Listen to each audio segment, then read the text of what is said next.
آپ نے کبھی نوٹ کیا ہے جو آپ رات کو سوتے ہیں پہلے اونگ آتی ہے، پھر جمائی آتی ہے، اور پھر آپ آنکھیں بند کرتے ہیں، پھر آپ نیند میں چلے جاتے ہیں. یہ کیا ہے؟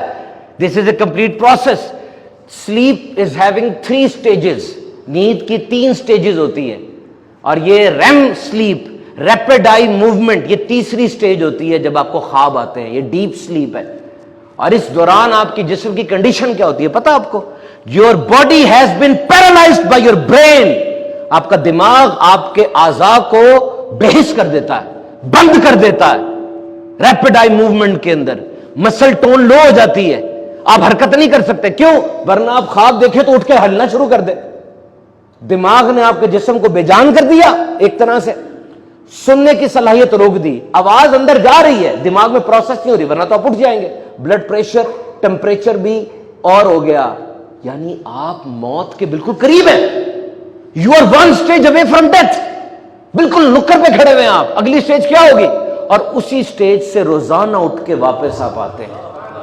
شکر کا مقام نہیں ہے یہ، اور شکر کا مقام نہیں ہے یہ آئی لڈز. یہ آنکھیں دیکھیں یہاں پر، یہ جو آنکھیں کا یہ حصہ ہے، یہ آئی لڈز کہتے ہیں. یہ بند ہوتی ہے نا، شٹر ڈاؤن ہوتا ہے.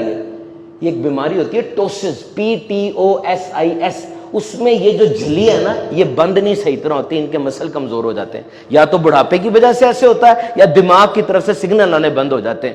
اور کتنے لوگ دنیا میں ایسے جن کو یہ ٹوسس بیماری ہے، ٹیپیں لگا لگا کے کھولتے ہیں آنکھوں کو، آپ کی کھلی ہوئی ہیں. شکر کریں، شکر کا موقع نہیں ہے یہ.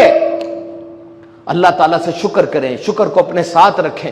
اور زیروسٹومیا، دن میں آدھے لیٹر سے 1.5 لیٹر تک تھوک پیدا ہونا ہے روزانہ. اس نے منہ کے جراثیموں کو بھی ختم کرنا ہے، اس نے آپ کے منہ کو ٹھیک رکھنا ہے، اس نے کھانے کے ساتھ مل کر کھانے کو اندر لے کے جانا اور صحیح رکھنا ہے.